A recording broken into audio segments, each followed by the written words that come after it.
Hi friends, welcome to Roja's cooking. இன்றைக்கி நம்மளோட சேனலில் ரொம்பவே சூப்பரான ஒயிட் ஃபாரஸ்ட் கேக் ரெசிபி தான் செய்ய போகிறோம். வாங்க எப்படி செய்கிறதுன்னு வீடியோக்குள்ள போய் பார்க்கலாம். ஃபஸ்ட் இது செய்கிறதுக்கு நம்ம ட்ரை இன்க்ரீடியன்ட்ஸ் எல்லாமே மிக்ஸ் பண்ணிக்கலாம். அதுக்கு ஒரு பாத்திரத்தில் ஒரு சல்லடை வச்சுருக்கேன். இதில் வந்து 3/4 கப் அளவுக்கு மைதா மாவு சேர்த்துக்கலாம். அது கூடாலேயே ஒரு 2 டேபிள் ஸ்பூன் அளவுக்கு கார்ன்ஃப்ளவர் மாவு சேர்த்துக்கிறேன். அதுக்கப்புறமா ஒரு 2 டேபிள் ஸ்பூன் அளவுக்கு பால் பவுடர் சேர்த்துருக்கேன். உங்கள்கிட்ட கார்ன்ஃப்ளவர் மாவு பால் பவுடர் இல்லை அப்படின்னாக்கி நீங்கள் இதுக்கு பதிலாக 1 கப் அளவுக்கு மைதா மாவாட்டை சேர்த்துக்கோங்க. இப்போ இதில் வந்து ஒரு 1/2 டீஸ்பூன் பேக்கிங் பவுடர், ஒரு 1/4 டீஸ்பூன் பேக்கிங் சோடா, ஒரு 1/4 டீஸ்பூன் உப்பு எல்லாம் சேர்த்து நல்லா சலிச்சு எடுத்துக்கலாம். நல்லா சலிச்சு எடுத்ததுக்கப்புறமா இதை வந்து நல்லா மிக்ஸ் பண்ணிக்கோங்க. மிக்ஸ் பண்ணுறது வந்து இதில் ரொம்ப இம்பார்ட்டன்ட். நீங்கள் எந்த அளவுக்கு மிக்ஸ் பண்ணுறீங்களோ அந்த அளவுக்கு கேக் வந்து நம்மளுக்கு சூப்பராக கிடைக்கும். அந்த பேக்கிங் பவுடர், பேக்கிங் சோடா எல்லாமே மைதா மாவு கூடால நல்லா மிக்ஸ் ஆகி வந்தால் தான் கேக் வந்து நம்மளுக்கு ஈவனாக வந்து வரும். இப்போ நல்லா மிக்ஸ் பண்ணதுக்கப்புறமா இதை தனியாக வச்சிடலாம். அடுத்தால வந்து ஒரு ட்ரை பவுல் எடுத்துக்கோங்க. பாத்திரத்தில் வந்து கொஞ்சம் கூட ஈரம் இல்லாமல் பார்த்துக்கோங்க. இப்போ இதில் வந்து நம்ம 3 முட்டை வந்து சேர்த்துக்கலாம். முட்டை வந்து ரூம் டெம்பரேச்சரில் இருக்கணும். ஃப்ரிட்ஜில் இருந்து அப்படின்னா நீங்கள் வந்து செய்கிறதுக்கு 1 ஹவர் முன்னாடி எடுத்து வெளியில் வச்சுக்கோங்க. இப்போ வந்து நம்ம வெள்ளைக்கரு தனியாக, மஞ்சக்கரு தனியாக பிரிச்சிடலாம். நீங்கள் வெள்ளைக்கரு, மஞ்சக்கரு வந்து எந்த பாத்திரத்தில் நீங்கள் பிரிக்கிறீங்களோ 2 பாத்திரத்துலையுமே வந்து ஈரம் கொஞ்சம் கூட இல்லாமல் பார்த்துக்கோங்க. இப்போ வந்து நம்ம முட்டையை வந்து தனித்தனியாக பிரித்து வச்சிடலாம். இப்போ தனியாக பிரித்ததுக்கப்புறமா மஞ்சக்கருவை தனியாக வச்சுருந்தேன், வெள்ளைக்கரு மட்டும் எடுத்திருக்கேன். இப்போ இதில் வந்து ஒரு டீஸ்பூன் அளவுக்கு வெனிலா எசன்ஸ் சேர்த்து எலக்ட்ரிக் பீட்டர் வச்சு லோ ஸ்பீடில் 1 நிமிஷம் பீட் பண்ணிக்கிறேன். நீங்கள் இதுக்கு பதிலாக விஸ்க் வச்சு கூட இதை பீட் பண்ணிக்கலாம். இதிலேயே ஒரு 6 டேபிள் ஸ்பூன் அளவுக்கு சுகர், நார்மல் சுகர் தான், 6 டேபிள் ஸ்பூன் அளவுக்கு சேர்த்துருக்கேன். கொஞ்சம் கொஞ்சமாக சேர்த்து நல்லா ஸ்டிஃப் பீக்காக வரது வரை பீட் பண்ணி எடுத்துக்கலாம். நீங்கள் விஸ்க் வச்சு கூட நார்மலாக பீட் பண்ணிக்கலாம். உங்களால் எவ்வளோ முடியுமோ அந்த அளவுக்கு பீட் பண்ணிக்கோங்க. இப்போ நல்லா பீட் பண்ணதுக்கப்புறமா இதில் வந்து மஞ்சக்கருவை வந்து நல்லா மிக்ஸ் பண்ணி அதையும் சேர்த்துட்டு மெதுவாக மிக்ஸ் பண்ணுங்கள். நல்லா எல்லா இடமும் மிக்ஸ் ஆகிற வெள்ளைக்கருவும் மஞ்சக்கருவும் நல்லா மிக்ஸ் ஆகிறது வரை மிக்ஸ் பண்ணால் போதும். ரொம்ப அடித்து மிக்ஸ் பண்ணணும்னு வேண்டாம். இப்போ நல்லா மிக்ஸ் பண்ணதுக்கப்புறமா இதில் வந்து ட்ரை இன்க்ரீடியன்ட்ஸ் நம்ம மிக்ஸ் பண்ணி வச்சுருந்தோம்ல, அதை வந்து கொஞ்சம் கொஞ்சமாக சேர்த்துக்கலாம். சேர்த்துட்டு மெதுவாக மிக்ஸ் பண்ணுங்கள். கட்டி எதுவுமே இல்லாத மாதிரி மெதுவாக மிக்ஸ் பண்ணிக்கோங்க. இப்போ இதிலையே ஒரு பாத்திரத்தில் வந்து 2 டேபிள் ஸ்பூன் அளவுக்கு பால், 2 டேபிள் ஸ்பூன் அளவுக்கு ரீஃபைண்ட் ஆயில், நார்மலான ஃப்ளேவர் இல்லாத ரீஃபைண்ட் ஆயில் எது வேணாலும் எடுத்துக்கலாம். 2 டேபிள் ஸ்பூன் பால், 2 டேபிள் ஸ்பூன் ஆயில் சேர்த்து கலந்து வச்சுருந்தேன். அதையும் கொஞ்சம் கொஞ்சமாக சேர்த்துடலாம். கொஞ்சமாக ட்ரை இன்க்ரீடியன்ட்ஸ் சேர்த்துக்கோங்க. அதுக்கப்புறமா கொஞ்சமாக அந்த பால் என்ன மிக்ஸ் பண்ணி வச்சுருந்தோம்ல அந்த மிக்ஸ் வந்து கொஞ்சமாக சேர்த்துக்கோங்க. இப்படி மாற்றி மாற்றி சேர்த்து நல்ல ஒரு ஸ்மூத்தான பேட்டர் ஆட்டி இதை வந்து நம்ம ரெடி பண்ணி எடுத்துக்கலாம். இப்போ பாருங்கள், நான் நல்லா கலந்து எடுத்துட்டேன். நல்லா கட்டி எதுவுமே இல்லாத மாதிரி நல்லா கலந்து எடுத்துக்கோங்க. ஓவர் மிக்ஸ் வேண்டாம், ஸ்லோவாக மிக்ஸ் பண்ணுங்கள், ஓவர் மிக்ஸ் வேண்டாம். இப்போ நல்லா கலந்ததுக்கப்புறமா தனியாக வச்சுட்டு ஒரு பாத்திரம் எடுத்துக்கலாம். எந்த பாத்திரத்தில் பேக் பண்ண போகிறீங்களோ அதை வந்து எடுத்துக்கோங்க. கேக் டின்னு அப்படிலாம் ஏதாவது ஒரு பாத்திரம் எடுத்துக்கோங்க. அதில் லைட்டாக எண்ணெய் அப்ளை பண்ணிவிட்டு பேக்கிங் பேப்பர், அப்படி இல்லைனா ஒரு A4 ஷீட் பேப்பர் போட்டுக்கோங்க. போட்டுட்டு நம்ம வந்து கேக் பேட்டரை வந்து நம்ம அதுக்குள்ளே சேர்த்துடலாம். சேர்த்துட்டு நல்லா டேப் பண்ணிக்கோங்க. அப்போ தான் ஏர் பபிள்ஸ் போகும். அப்போ தான் நம்மளுக்கு கேக் சாஃப்டாக கிடைக்கும். அடுத்தால வந்து நான் குக்கரை ஒரு ஸ்டாண்டு போட்டு 10 நிமிஷம் ப்ரீஹீட் பண்ணி வச்சுருக்கேன். மூடியில் வந்து நம்ம விசில், கேஸ்கெட் ரெண்டுமே போடாமல் தான் நான் வந்து மூடி வச்சுருந்தேன். இப்போ இதில் வந்து நம்ம கேக் பேட்டரை வச்சுட்டு லோ ஃப்ளேமில் ஒரு 25லேருந்து 35 நிமிஷம் எடுக்கும். இப்போ 35 நிமிஷம் கழித்து வந்து நம்ம குக்கரை ஓப்பன் பண்ணி பார்க்கலாம். கேக் வந்து நல்லா வந்திருக்கு.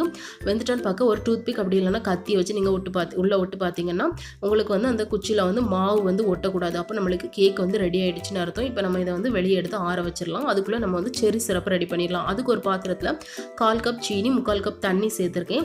அது கூடயே ஒரு 10லேருந்து 15 செர்ரி பழத்தை எடுத்து நல்லா ஓரளவுக்கு குறப்பாக அரைச்சி அதில் சேர்த்துருக்கேன். நீங்கள் வந்து பொடியாக சாப் பண்ணி கூட சேர்த்துக்கலாம். இது வந்து நல்லா கொதிக்கணும். அந்த சுகர்லாம் நல்லா கொதித்து வந்ததுக்கப்புறமா அடுப்பை ஆஃப் பண்ணிவிட்டு நல்லா ஆற வச்சு ஃப்ரிட்ஜில் வச்சு எடுத்துக்கோங்க. அடுத்தால நம்ம வந்து விப்டு க்ரீம் வந்து ரெடி பண்ணிக்கலாம். அதுக்கு ஒரு ஈரம் இல்லாத பவுல் எடுத்திருக்கேன். இதில் வந்து 1/4 கப் அளவுக்கு விப்பிங் க்ரீம் வந்து நான் சேர்த்துக்கிறேன். நல்லா கூலாக இருக்கக்கூடிய விப்பிங் க்ரீம் வந்து எடுத்துக்கோங்க.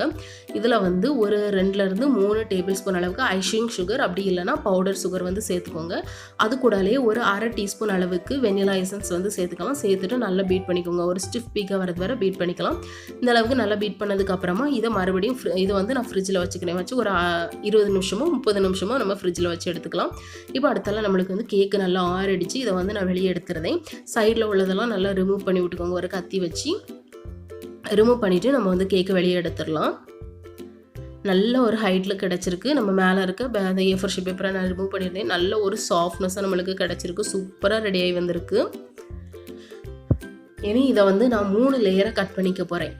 நீங்கள் வந்து 2 லேயர் போதுன்னா 2 லேயராக கட் பண்ணிக்கலாம், அப்படி இல்லைன்னா 4 லேயராக கூட கட் பண்ணிக்கலாம். நான் வந்து 3 லேயராக கட் பண்ணிக்கிறேன். நீங்கள் வந்து பிகினஸாக இருந்தீங்க, அப்படி இல்லைன்னா கத்தியை வச்சு ஒழுங்காக கட் பண்ண வரல அப்படின்னா, நான் இதுக்கு முந்தின வீடியோலலாம் நூல் வச்சு நல்லா ஒரு ஸ்ட்ராங்கான த்ரெட்டு வச்சு கட் பண்ணுறதுக்கு போட்டிருக்கேன். நீங்கள் அந்த மெத்தடு கூட ட்ரை பண்ணி பார்க்கலாம். நல்லா சூப்பராக கட் ஆகி வரும், நல்லா ஈவனாக கட் ஆகி வரும். நீங்கள் பிகினஸாக இருந்தீங்க அப்படின்னா நீங்கள் அந்த மெத்தடை ட்ரை பண்ணி பாருங்கள், நல்லா ஈஸியாக வரும் கட் பண்ணுறதுக்கு. இப்போ வந்து 3 லேயராக கட் பண்ணி வச்சிடலாம். அடுத்தால நம்மளுக்கு வந்து கேக்கு ரெடியாக இருக்குது, விப்பிங் க்ரீம் ரெடியாக இருக்குது, செர்ரி சிரப்பு ரெடியாக இருக்குது. இப்போ ஃபஸ்ட்டு வந்து நம்ம கொஞ்சமாக கீழே வந்து லைட்டாக க்ரீம் அப்ளை பண்ணிவிட்டு அதில் வந்து ஃபஸ்ட் லேயர் கேக் வச்சுக்கிறேன்.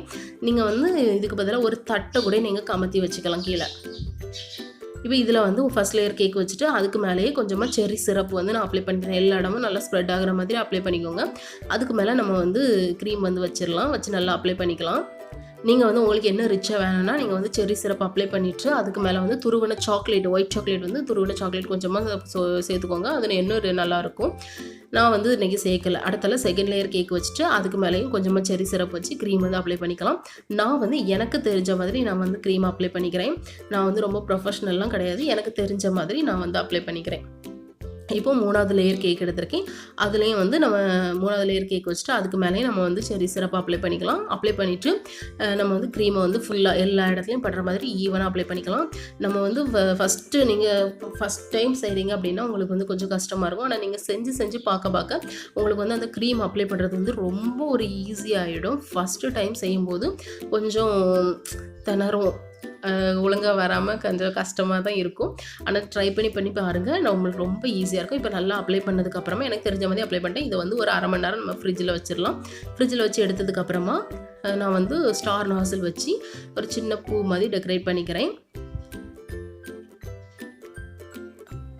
இனி இதில் வந்து நம்ம வந்து செர்ரி பழம் இருக்கு இல்லையா, அதை வந்து நம்ம எல்லா இதுலேயும் நம்ம வந்து வச்சிடலாம். மேலே எல்லா இடத்துலையும் வச்சு நம்ம வந்து டெக்கரேட் பண்ணிக்கலாம். அதுக்கப்புறமா நான் வந்து கார்னிஷ் பண்ணுறதுக்காக கொஞ்சமாக ஒயிட் சாக்லேட் வந்து எடுத்து ரெடி பண்ணி வச்சுருந்தேன்.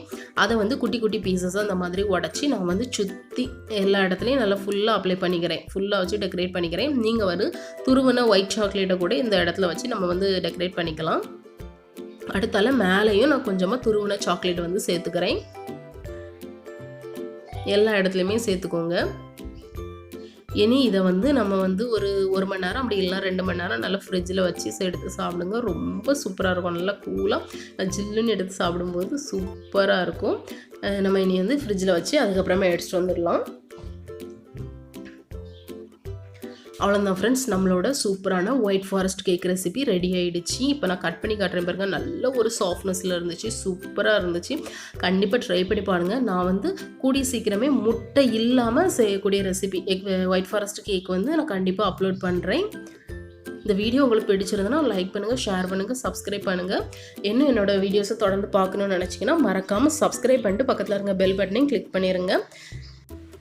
உங்களுக்கு இந்த வீடியோ பிடிச்சிருந்து அப்படின்னா கண்டிப்பாக கமெண்ட்டில் சொல்லுங்கள். அப்போ தான் உங்களுக்கு எந்த மாதிரியான வீடியோஸ் பிடிச்சிருக்குன்னு எனக்கு தெரியும். இன்னொரு புது ரெசிபியோடு உங்களை மீட் பண்ணுறேன். பாய்.